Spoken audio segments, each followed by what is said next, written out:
Arthas eventually finds Ticonderogas, and Ticonderogas kind of explains what Frostmourne is, and that it's a cursed blade from the Lich King, and it's made to steal souls, and that's basically what it does. And Arthas was the first one it claimed, but Arthas knows that it's not, and the sword talks to Arthas himself, not the Burning Legion.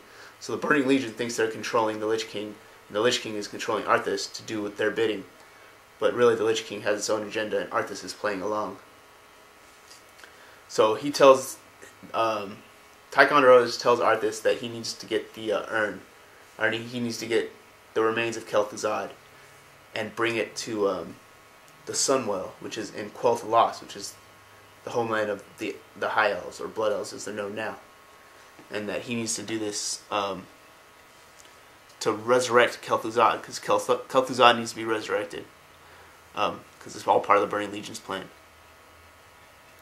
So Kel'Thuzad is the guy who Arthas killed. He's the original bad mage who turned into a necromancer that got kicked out of Kirin Tor that started the plague. And Arthas is like, alright, whatever. And the Lich King is saying it's cool, do it. Because the Lich King's talking to him through the blade. Ner'zhul is. Ner'zhul is the Lich King. And so he goes to Anderhal, where he killed whoever, killed Kel'Thuzad, and finds Kel'Thuzad's remains, but he's badly decomposed at this point, and he needs something to carry it in, and only a powerful urn would do this, or a magical urn. Or for whatever reason, they need an urn, so Ticonderogas tells him to get, that there's a funeral party like passing along somewhere nearby. You need to take the urn from them, this particular urn. Arthas is like, alright, so him and his undead army go to do this, and it turns out it's his dad's funeral train going by, and Uther's there. You know, he's burying Arthas' father, because they were good friends, of course, and this was like the last king that they had, and now that their kingdom's in shambles, it might not even survive. You know, Uther is trying to pay his respects, so Uther's there in a small army, and of course the ashes are in an urn of Arthas' father. Arthur shows up and sees Uther, and he's like, I don't know if this is some cruel joke, if Ticonderogas set this up, but it doesn't matter.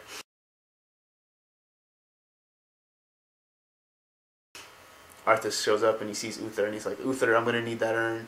And Uther's just disgusted. And it's like this, and he's like, what have you done, Arthas? What have you done? Like, Stratholme was one thing, but you murdered your father. Your people are not your people anymore. Like, our kingdom is barely a kingdom now because of you. What is wrong with you? Arthas is in his head, in his mind, he's going through a lot of things, but ultimately doesn't care, because all he cares about now is the power that Frostmourne gives him, the betrayal that he thinks he feels, the loneliness he feels, and he knows that he's just a powerful guy, and he's like, Uther, it doesn't matter, and he has second thoughts about little things, but ultimately the power of the blade's too much, and he's like, I'm gonna need that urn. And he's like, I'll never give it to you. And he's like, you know I'm going to kill you. And Uther's like, whatever. And he's like, I taught you to be who you are, and you're not you haven't listened. And I have no qualms with fighting you. And so they fight, and it's this epic fight. And it's Uther, the Lightbringer, my favorite character, I think, in Warcraft. First, one of my other favorite characters, but for a totally different reason, Arthas. But on the side of good, Uther's my favorite for sure. And they fight, and it's the most holiest of powers versus the darkest of powers, because Arthas was a holy power that just got corrupted by so much darkness. And then there's Uther's hammer, who glows with the power of the light, and it's this huge fight, and Arthas is taken aback by how powerful he is, and how much the light gives him, how much power the light gives him. But no matter, because it's not enough for this godlike power that Frostmourne gives him, that the Lich King gives him through Frostmourne. And Arthas eventually slays Uther. Uther dies right here from the sun. That, not son, but he was like a son, Uther. You know, Uther trained him by, you know, it was Arthas' mentor. Arthas kills his mentor at this point, and he takes the urn. He takes the urn and leaves Uther there to die, and that's no good.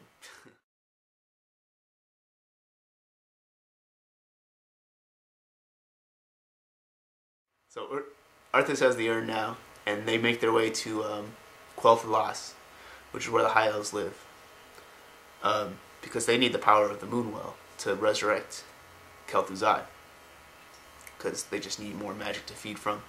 I mean, not the Moonwell, the Sunwell. And the Sunwell is a huge source of magic. That's what all the Blood Elves, all the High Elves feed off of. And they're all magic hungry. And so they do this. And this whole like plague of undeath just, and they're rampaging everything basically on their way here. Like they just, everything grows. Every town they pass gets murdered and then resurrected to join the army. Murdered and resurrected to join Arthas' army. They just have this huge wave of undead going through Lordaeron right now. And they're on their way to Quel'Thalas, and some scouts report to Sylvanas Windrunner. Sylvanas is like, right now is kind of the head of the Elven Rangers there. And she's like, really? Who? Are you sure? And it was the prince. You're sure it was the prince? And they have to prepare for this, all this undead that's coming for them right now. And Sylvanas sees Arthas right there. And she's like, holy shit, it's Arthas.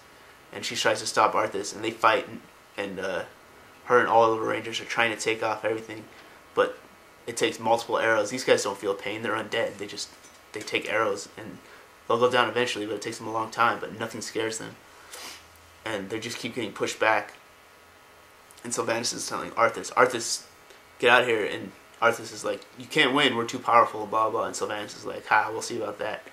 And she destroys this bridge and backs away and tries to regroup, and she tells her scouts to try to get back to the king, because hell is coming to our door right now, and we have to prepare as much as we can, so we need some of you to go. Even though I need you here, I need you to tell them first so they can prepare. So they're at the outer gates of Quel'Thalas, like trying to save it all. Arthas, meanwhile, is plowing through. The bridge gets taken down. It takes Arthas a while, but he figures it out. He just starts piling dead bodies that he's resurrected into a bridge. So all of their meat wagons and everything can continue, and they all cross the water. It takes them a while, and they got delayed a little bit, so Sylvanas had some time to regroup, and they go and they hang out at the outer wall. They're at the outer wall of the of Quel'Thalas, and it's not doing well, and Sylvanas pretty much knows she can't win, but wants to fight anyway. And Arthas busts through the wall. She's like, you need magical keys or whatever to get through this, and blah blah blah. And it turns out Arthas has them, or they need a magical word or something. But there was a blood elf that kind of turned traitor, and Arthas knows how to get in. And Sylvanas thought it would be better protected, but because of the traitor, it wasn't.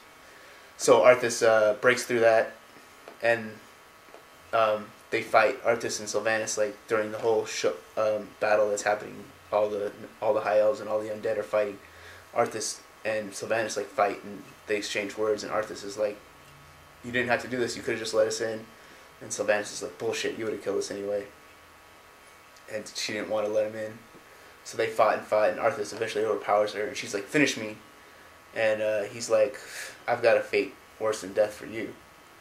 And he does a spell and turns her into a banshee to serve him. And Sylvanas is like, no, don't turn me into one of those. I don't want to be that. Just kill me.